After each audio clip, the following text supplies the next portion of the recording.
یہ ہماری بدقسمتی ہے کہ اسلاموفوبیا جو ودیش میں شروع ہوا وہ ہمارے ملک تک پہنچ گیا ہے۔ یہ ہمارے ملک کو شوبھا نہیں دیتا کہ ہم مسلمان جو ہمارے جسم کا، ہمارے خون کا، ہمارے ملک کا حصہ ہے، ان کے ساتھ ہم ایسا برتاؤ کریں،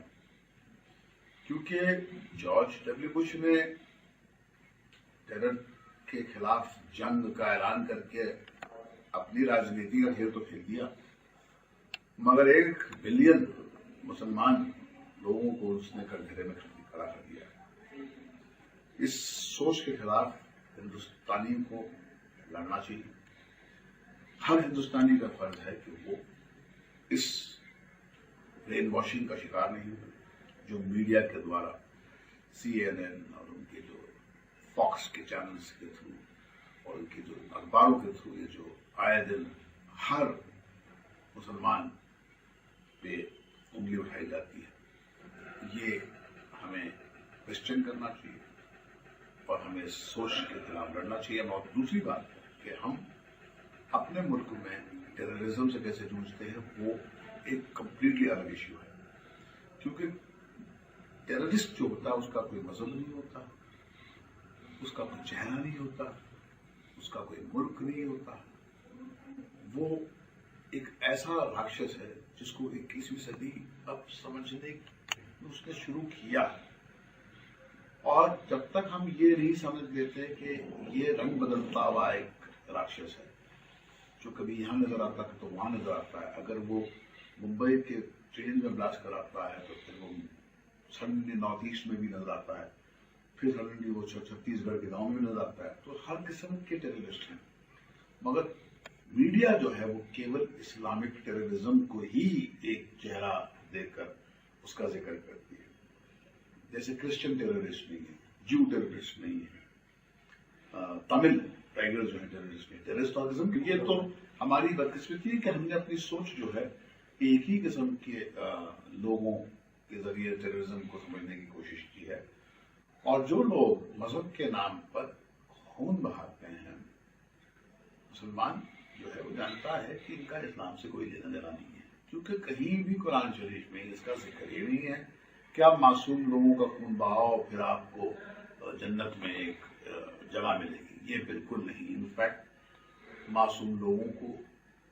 جنگ میں شامل کرنا، بوڑھوں کو شامل کرنا، عورتوں کو شامل کرنا، جانوروں کو شامل کرنا قرآن شریف میں اس کے خلاف ایک آرڈر ہے۔ تو یہ بات ہر مسلمان جانتا ہے، اور یہ ہر مسلمان کا کرتویہ ہے کہ یہ سوچ جو ہے وہ عام جو ان پڑھ گوار قسم کے جو لوگ ہیں ودیش میں، ویسٹ میں، ان کو سمجھائیں، جس میں یہ کمیونل جو ہے بایسز آئے ہیں،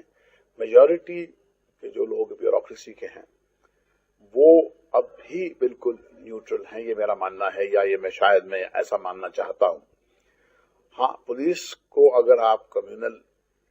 اپنا روپ میں دیکھیں تو آپ اس کے خلاف فوراً آواز اٹھانی چاہیے، کیونکہ اگر پولیس ہی گراؤنڈ لیول پہ ہی کمیونل ہو کر ناانصافی کرے گی تو پھر تو آپ کے پاس کوئی امید ہی نہیں بچے گی۔ مگر اس کڑوی سچائی کا ہم کو سامنا کرنا چاہیے کہ ہاں، کمیونلزم جو ہے ہمارے سسٹم میں پرویش کر چکا ہے، اس کی جڑیں بہت مضبوط ہو گئی ہیں، اور اس کو اکھاڑ پھینکنا ایک اوور نائٹ آپریشن نہیں ہے، اس کو کنٹینیوسلی اس سے آپ کو آنکھیں اس میں گاڑ کر ان سے لڑنا پڑے گا۔ ریفارم کا مطلب یہ ہے کہ آپ اپنے مذہب سے ایک نیا رشتہ جوڑیں، آپ اپنے مذہب کو ہی نئے سرے سے سمجھیں۔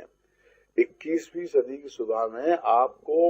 اپنے مذہب کو ری انٹرپریٹ کرنا چاہیے۔ میرا ماننا یہ ہے کہ ہندوستان کا مسلمان بن جائے تو ہندوستان کی سمسیا حل ہو جائے گی۔ صرف نماز پڑھنے سے اور داڑھی اگانے سے یا گوشت کھانے سے آپ پورے مسلمان نہیں بنتے۔ ایمان جگانا، مظلوموں کے لیے آواز اٹھانا، سوشل جسٹس کی بات کرنا، کہیں پر اگر ایک اینٹ جس پہ اسلام کھڑا ہے وہ ہے سوشل جسٹس، اور مظلوموں کے لیے آواز اٹھانا، جہاں بھی ظلم ہوتا ہے، جہاں بھی اتیاچار ہوتا ہے اس کے خلاف آواز اٹھانا، اور کہیں پر اپنے آپ کو اس ملک کی ترقی میں پوری طرح شامل کرنا کا جذبہ جگ جائے۔ ہاں،